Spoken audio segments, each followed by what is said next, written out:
Hello again. As you know, I'm Eli, the computer guy, and today we're going to be talking about how to prevent ransomware.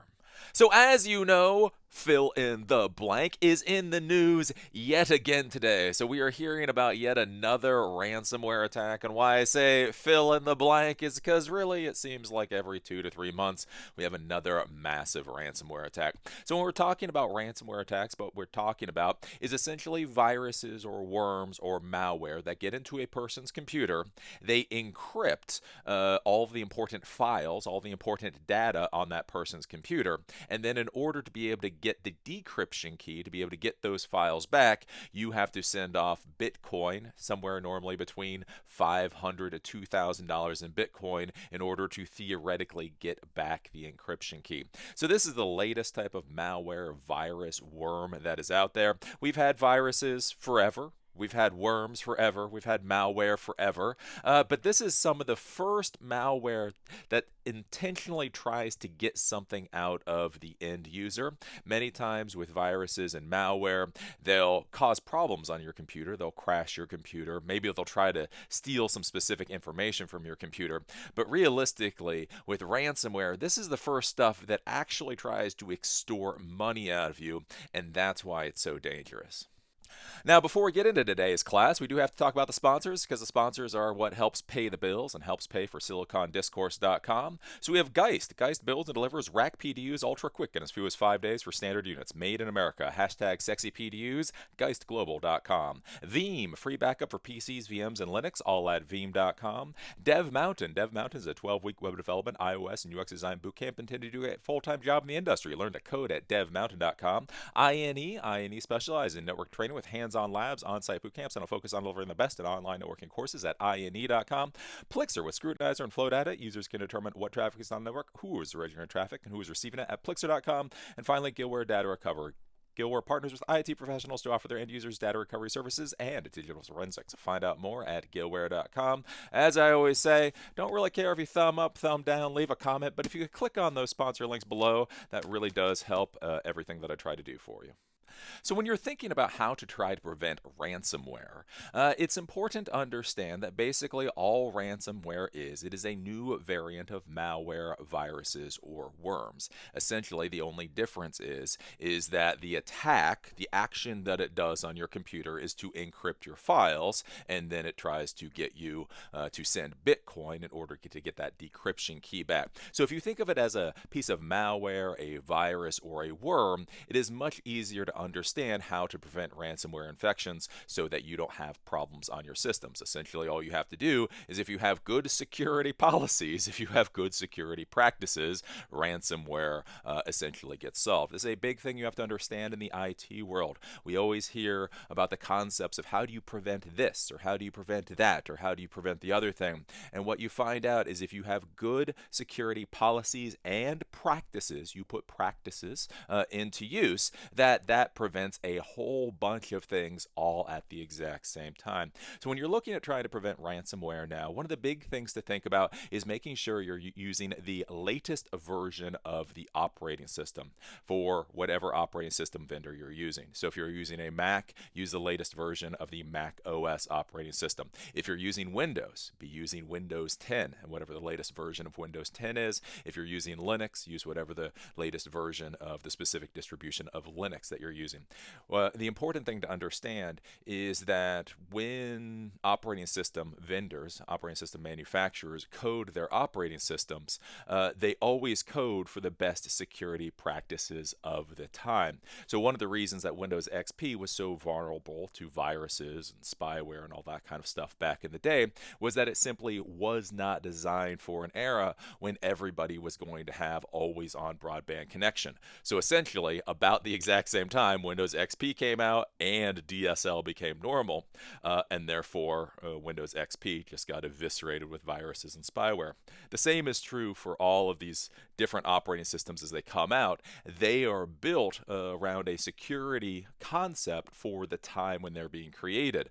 Of course, when they come to market, things change, new security issues come up, and so many times they have not been designed to be able to try to prevent those new security issues. So especially if you're looking at Windows, here's the deal.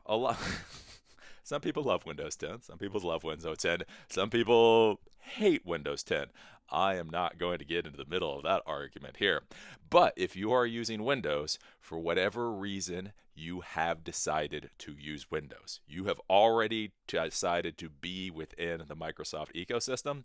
So at this point, going to Windows 10 really is your best option. I know a lot of people are still using Windows 7, some people using Windows 8. Windows 10 has been built with the best security policies that Microsoft understood while they were creating it. And so for a lot of issues that will come up, if you're using the latest version of the Microsoft operating system or whatever operating system, it will prevent a lot of problems. One of the issues with Windows XP is there's still a lot of Windows XP in the world. And the issue is that it was not built for the modern world. So there's a lot of infections, there's a lot of problems that can get into Windows XP that will simply never be fixed. So I know if you love Windows 7, it's hard to give it up. But you really have to be thinking about it. If you've already decided to use Microsoft anyway, you've already made that decision.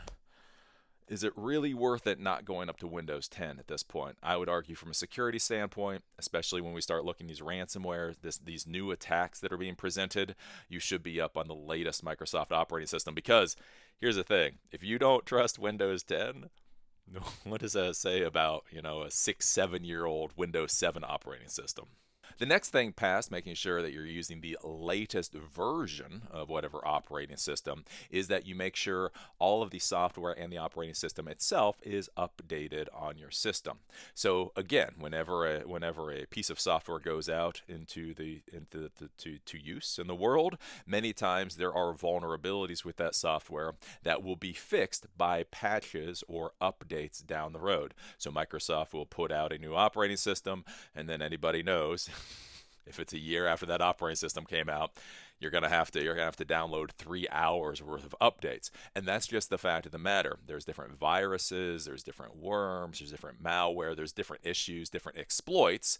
Microsoft or any of the vendors find out about those exploits once their product is out in the wild, and then they come up with solutions for that. So it's very important to make sure that your Windows operating system or any of your operating systems are fully updated. But it's also important that all of the other software on your computer is updated. Make sure Java is updated if you have Java. If you're still using Adobe Reader, God help you, if you're still using Adobe Flash, make sure all of your products on your computer are fully updated, because many times hackers, malware, viruses will be able to get in through little known issues in that old software. This is something I used to see back in the old days, where Java became very popular in the beginning of the 2000s, but then people stopped using it. Well, since people stopped using it, people had Java installed on their computers, and then they forgot about it, right? If you're never using Java applications and you have Java installed, you don't think about it anymore. And so what hackers were able to do is they were able to exploit vulnerabilities in 5- and 6-year-old versions of Java that people still had running on their computers, caused all kinds of problems because nobody even thought about updating Java. So this is something to be thinking about. Make sure you do patch management, especially if you're in a large enterprise environment. Make sure you have some kind of patch management infrastructure, maybe something like Secunia that'll go out and scan all of the different PCs, all the different computers on your infrastructure, and make sure everything is up to date. Patch management is a huge issue when it comes to trying to prevent things like ransomware. The next thing you need to do, if you're thinking about trying to prevent something like ransomware, is do software audits on all of your PCs, or if you only have one PC, do it on your PC. One issue that comes up is a lot of people, when they think about cleaning up their computers, what they do is they go through and they delete the recycle bin, all the stuff in the recycle bin. They'll go and they'll delete files, but what they will never do is uninstall applications that they don't use anymore. As the example I talked about before, if you have Java, if you have Adobe Flash, if you have Adobe Acrobat, if you have some other kind of old software on your PC or your computer, that can be a vulnerability to your computer, and especially if you never use it, you can't remember the last time you used it. Many times that software doesn't get updated, and basically that's just a gaping security hole where if you don't use the software anyway, Why do you have it there? Well, you see this a lot in the enterprise environment or the business environment where computers will be used for 3, 4, 5, and 10 years, where the secretary will have a computer and it will still have QuickBooks on it, even though they don't use QuickBooks. And it'll still have the Adobe Creative Suite because 5 years ago somebody downloaded the Adobe Creative Suite. They don't need the Adobe Creative Suite. Not only does that require resources out of the computer that could be best be used on doing things like web browsing and watching YouTube, but it also creates security vulnerabilities for that PC. So the simplest form of software audit is simply to open up the control panel and your application screen and see what's installed on your PC or your Mac or your Linux machine and delete whatever it is that you don't need. Or, again, if you're in the enterprise environment, there is software out there. The software will go out, it will scan all the PCs, it will show you all the applications being used in your environment, and then you can go to those individual systems to delete the old stuff that doesn't need to be there. A lot of the security problems in a lot of computers is this simple: the longer a PC or system has been in use, the more garbage there's on there, the more garbage that's on there, the more vulnerabilities there are. The next way to try to prevent ransomware on your systems is just never use USB drives ever, ever, ever, ever again. Repeat after me. Say no to USB drives.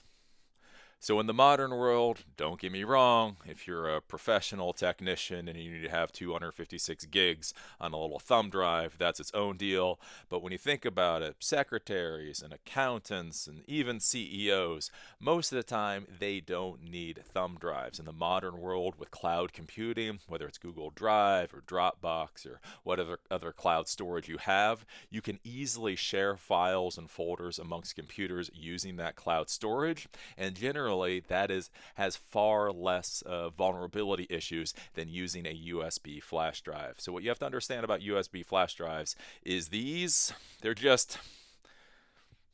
like leaving chicken on the counter on a 90-degree day. Theoretically, you can eat it. Theoretically, if you cook it long enough, it'll be okay to eat. But I'd like to stay away from it. So whenever you have a thumb drive, whenever you plug it into any computer that you plug it into may infect it with viruses or malware. As soon as you plug it into a new computer, there can be auto run configurations where literally as soon as it's plugged in, it will auto execute certain commands. This may be to install things. This may be to grab information. This may cause problems on your computer. You never know what thumb drive, what flash drives, what USB drives are actually safe. There was an instance recently where IBM, I think they sent out 15,000 USB drives that had in fact been infected. So even when you're getting a USB drive from a known good vendor, the reality is there are no known good vendors. Any USB drive could cause a problem. So I would argue you've got Google Drive, you've got Dropbox, you've got any of the cloud services. If you need to move files and folders around, it is much better to do it through those cloud services, because at least at that point, all you have to worry about is the individual file being infected, which may be an issue. But you don't have to worry about taking a USB drive that might be filled with all kinds of executables that will cause all kinds of problems on your systems. Basically, those USB thumb drives, at this point, more or less, you should just think about no longer using them. One of the best ways to be able to lock down your computer so that ransomware is not installed on your system is to make sure you use permissions appropriately on your computer, basically being able to use security. So whenever you log into your computer, there's a security profile when you log in, whether you're using Windows or whether you're using Mac or whether you're using a different operating system. Depending on what type of user you log in as, you will have the ability to do different things. So let's say with a Windows computer, if you're the administrator, you can do anything you want on the computer. You can install applications, you can install printers, you can format the hard drive if you want. If you're a user, many times the user accounts are locked down, so you can open up a web browser, you can interact with applications that are already installed on your computer, but you cannot necessarily install new applications on your computer. The reason that worms and viruses and malware, ransomware can run so rampant through enterprise environments is because normally those security permissions have not been set up appropriately. So remember, when an executable goes onto your PC, it will be able to do whatever you can do as a user, only it will be able to do it about 1,000 times faster. So essentially, when that executable goes onto your PC and when it's auto run, it will then have the permissions that you have. So if you're able to install new applications, it will be able to install new applications. If you're able to edit the registry, it will be able to edit the registry. If you're able to map network drives, it will be able to map network drives. So one way to keep viruses and ransomware from spreading is simply if you lock down the security on your PC so that you are not allowed to install applications on your computer, then even if one of these ransomware bots or these malware bots auto executes, it will not have the permission to do anything, and therefore it will fail. So this is a thing we've been talking about for years as administrators. Even administrators should have a normal lockdown user account where they check their email, and they do their Word docs, and they do everything else, and then they should have the administrator account for when you need to go in, you need to change organizational units or something. A lot of people don't do that, and so that's one of the big problems, is if you are logged in as an administrator for your network, you open up Gmail, you open up an attachment that has a virus or malware, or ransomware in there, it now has access to the entire network because it is using the permissions that you have. So this is an important thing to be thinking about, especially nowadays. Locking down user permissions is a big deal. The next thing that you should be thinking about is using the internal firewall or the software firewall on your PC or your Mac. So software firewalls have been around for a long time now, at least since 2000. And basically what this does is this puts a firewall onto your PC. So normally when we talk about firewalls, there is the network firewall. That's the firewall that separates the internal network from the internet. But what the software firewalls do is it allows you to block ports on the individual computers. So this is a big deal now, especially since we're using far more cloud services. So if you go back 10 years, many times users had to share files and folders between individual computers on the network. And in order to do that, they needed to not have firewalls so that they could access those files and folders. So if Bob needed to get a file off of Sue's computer, then Sue's file sharing had to be open and the correct ports had to be open. Now, when we're looking at using Gmail for services and Google Drive and Dropbox and all these things, it is now far, far less important and usually unwanted for individual systems within a network to be able to communicate with each other. They need to communicate with the server, and they need to be able to communicate with the outside world, but one-to-one, they don't need to communicate with each other. So with viruses, with worms, with malware, what they can do now is they can go out and they can try to scan the network, and they can try to see what computers have ports open, what computers have sharing open, so that they can then go and try to infect those other computers. That's what's happening with the current ransomware that's out there. It's a worm, so it tries to infect other computers. Well, if there are software firewalls on all of your PCs, all your computers on the network, even if one computer gets infected, it won't be able to jump to another computer because none of those other computers will accept that incoming connection. So using software firewalls at this point is a very valuable resource. The next thing that you need to look at doing, along the idea with software auditing and such, is turning off protocols that you do not need on individual PCs and turning off sharing. So protocols, the networking protocols, are how computers communicate with each other, essentially the network language. And the normal protocol that you hear about is TCP/IP, usually version 4. And so that's how you communicate with different computers and how you communicate with the outside world, and you absolutely need that. But on the other hand, there are other protocols that have been used over the years and may even have a use now, but not necessarily in your environment. So things like SNMP, Simple Network Management Protocol. SNMP can give a tremendous amount of information about the different computers on your network, many times to any computer that knows to ask for that information. Well, the more information a worm or a virus or a piece of malware can obtain about the larger network, the more likely it is it will be able to infect other computers on the network by turning off things like SNMP, by turning off things like ICMP echo requests, by turning off things such as sharing on individual computers. Basically, this is a way to secure the individual computers so that they cannot be attacked from other computers on the network. Now, one of the good things in the modern world is we are using cloud services more and more, and the reality is that cloud services in many ways are more secure than local services, especially when it comes to things like ransomware. So if you're using the old, like let's say an old version of Outlook or an old version of Thunderbird or such, and let's say you're using the POP3 email protocol, basically what that means is your computer will go out to the email server on the internet. It will pull all of the email down to the to your local computer, delete it off the server on the internet. The problem with this is that means all of your email, all of your documents, all of your data are on your local computer, so that if you were infected with ransomware, they in fact can all be encrypted, and there is no copy of that information anywhere else. The nice thing, if you're using Gmail through a web interface, if you're using Google Docs, if you're using Dropbox and all those kinds of things, is the reality is all of that data is simply up on the internet. Even if your computer gets infected with ransomware, your computer can't encrypt Gmail servers. It can't encrypt Google Drive. For the most part. It can't encrypt all of these other different internet service providers, these cloud provider services, simply because it doesn't have access to the services. So this is an important thing to be thinking about when we're talking about security in this modern world. I know a lot of people get scared about cloud services. Oh, I'd much rather have a local Exchange server than use Gmail.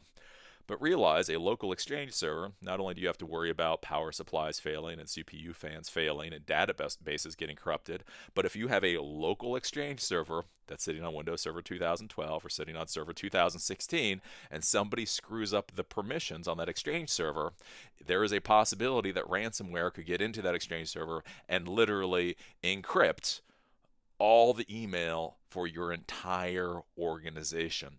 That type of thing simply can't happen in a Gmail environment. Now, I know what some people are going to say. They're going to say, but Eli, not everything can go to the cloud. Gmail doesn't offer all services. Not all services can you simply get some web access to. And that's why you might be thinking about building application servers for your environment. So what application servers are there are servers that are built in order to provide specific applications to the end users. Basically, it's a form of virtualization.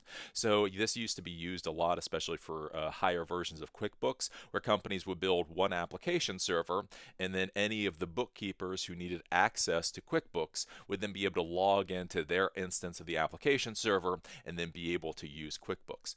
The good part about this is then this gives you the ability to access all of these weird proprietary pieces of software where there isn't a cloud version of, but the only way you can access and deal with that application server is through that remote desktop interface. So you can interact with the application, but it's not reading your USB thumb drives. It can't be infected from your local computer. Basically, it puts a layer between you and the application and the server that you're dealing with, so that server is far less likely to get infected.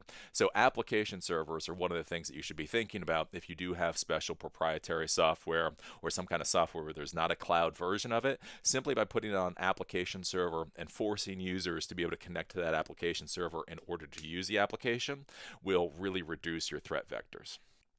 Now, the final thing you need to be thinking about, because at some point your security is going to fail. The fact of the matter is, I don't know how it's going to fail. I don't know if a user is going to do something stupid or an administrator is going to open an attachment while they're logged in as their domain administration account, but somebody is going to do something stupid and your data is going to go bye-bye. But here's the nice thing. If you're a real IT professional, you should have already planned for this, right? Because whether it's ransomware, whether it's a tornado, whether your hard drives just burst into flames, the reality is you should always be concerned as an IT professional about all of your data disappearing.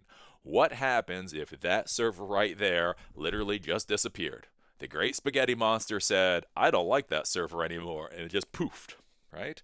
This is something that can happen. Ransomware is a way the data can disappear, but it is one of a dozen ways that your data can disappear. So what you really need to make sure is that you have a good data backup routine in place.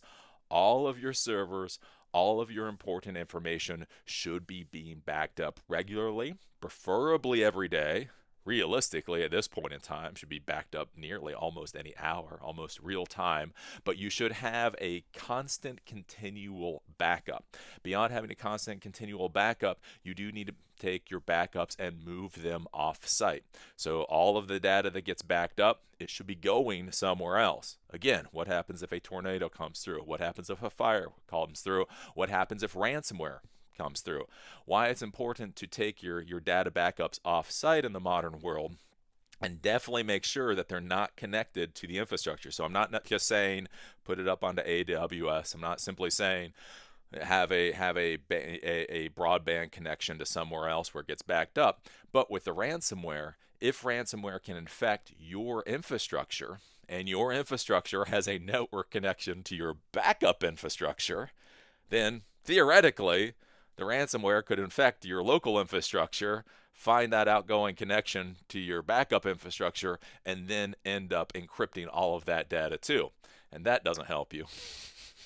All of your local infrastructure was encrypted, but we have a backup that happens to be encrypted too.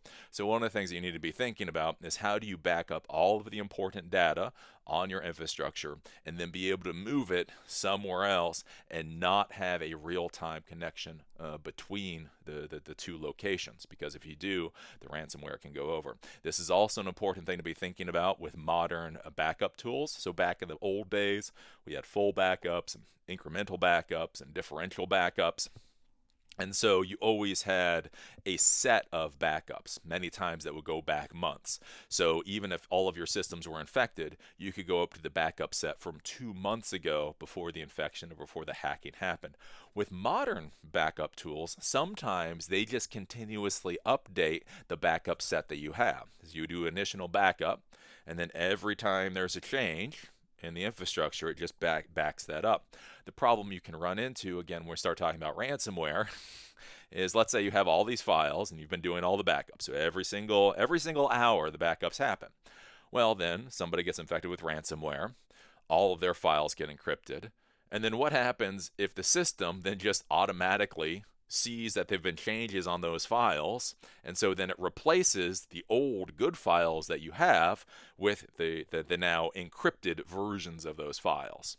So that's one thing you have to be thinking about is with your backups is either the old way of talking about is having backup sets or backup versions so that there's no one single version.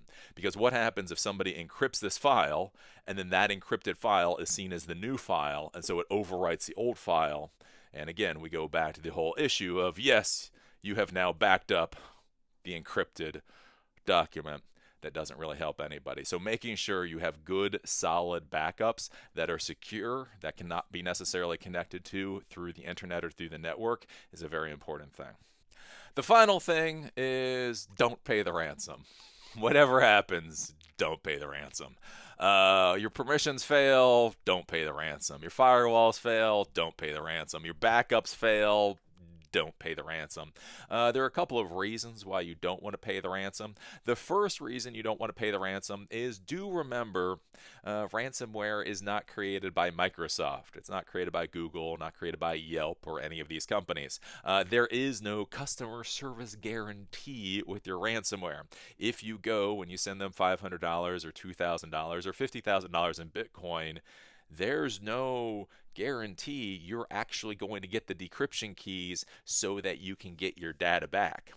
They get the Bitcoin, doesn't mean you get the decryption key. Remember, with Bitcoin, the concept behind Bitcoin is it's supposed to be anonymous transactions. So you send the Bitcoins off, but once the person on their side gets it, they can do whatever the hell they want to do. And so you have to be thinking about it. If these are the type of people to encrypt entire corporations, infrastructures, to encrypt hospitals' data, do you really think they're the type of people that are then going to necessarily hand you over the decryption key when you pay them the money? There's a good chance that they're not. Another issue that you have to run into is if you do pay for the ransomware, and there's no guarantee you won't be infected with ransomware literally an hour later or 3 minutes later.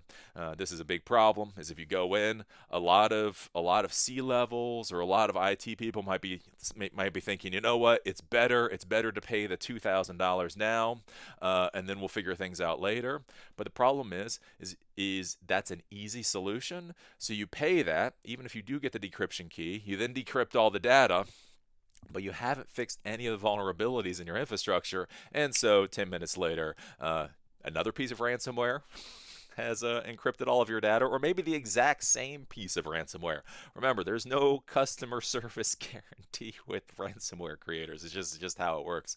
And then the final thing with ransomware, why you shouldn't pay it, is the more people pay up for ransomware, the more likely it is folks will do it. They talk about in criminal justice, the rational choice approach to criminal justice. Why do people commit crimes? Well, frankly, if it pays you a crap ton of money, that's a good reason for doing it. So if you're in Ukraine, or if you're in the middle of Midwest United States, or if you're somewhere you're not really sure how you're going to pay the mortgage, how you're going to pay for your family, and you find out, hey, if I can get this little piece of ransomware onto people's computers and then they'll pay me a lot of money, that's a way to pay the mortgage. So the more people that pay for ransomware, the more likely this kind of stuff is going to keep going on. So at this point, you're probably thinking, Eli, isn't this basically the same kind of computer security class you've taught like 5 times now? And there's like a PC tune-up class, and there's some kind of security class where you're talking about the hackers at the gates. Isn't this the same old thing that you've talked about a number of times? And the reality is, yes. In fact, it is. As I've said many times before, whenever the question comes up about whether or not you should be a cybersecurity expert, the reality is good cybersecurity is good administration. If you follow the basic tenets of good administration, you'll have a relatively secure network. There's this whole idea that we need more cybersecurity experts out there because of these darn wrangly kids nowadays. They're just so smart and brilliant. How are we ever going to be able to keep up with their nefariousness? And the reality is no offense to them. No offense to any hackers out there, but a lot of this stuff really comes down to piss poor administration. If you have file shares where all users on the network have read, write, execute permissions on everything in the file share, and that's all of your data for your company, then ransomware can happen. If you're not using appropriate permissions, security policies on your PCs, then they can get infected, and bad things can happen. If you're not doing updates, simply using Secunia or any basic patch management to making sure Java and Adobe and all that kind of stuff is updated is just a basic security thing. Even upgrading to Windows 10. A lot of companies, one of the problems that IT people run into is companies don't want to spend money. Why should we spend money on Windows 10 when Windows 7 works? Because Windows 7 is going to keep working all the way up until it doesn't anymore. You're going to have to upgrade. So simply doing basic security routines can be a good way to protect your systems. This is a big thing, especially, let's say, with upgrading your Windows operating systems. Now, a lot of people will say, but Eli, you don't understand. In our company, we use proprietary software. And so people can't use Windows 10 because the particular software won't work. But something to be thinking about is that everybody, right? Your sales staff uses proprietary software. Maybe your warehouse staff uses proprietary software. But what about all the secretaries? What about the customer service people? What about the CEO? I would bet you 50% of your people can get upgraded to a modern operating system, and it doesn't affect the rest of the company. Now, there's always trade-offs in security. There is always trade-offs. But if you can upgrade 50% of your company to the latest operating system, that simply means you're going to have a lot less security vulnerabilities going into the future. So that's what I would say as far as the ransomware thing is concerned. Ransomware, again, it comes back to just basic security practices. Make sure you have antivirus. Install software firewalls. Use the latest version of the operating system. Make sure all your software software and operating system is up to date. Get rid of software that you're not using anymore. Shut down SNMP, ICMP Echo, basically any sharing that doesn't need to be done on the network. If you do these things, your network will become more secure all the way around, whether it's ransomware, whether it's malware, whether it's stealing credit card information. If you do these basic security policies, it will protect against all of these different things.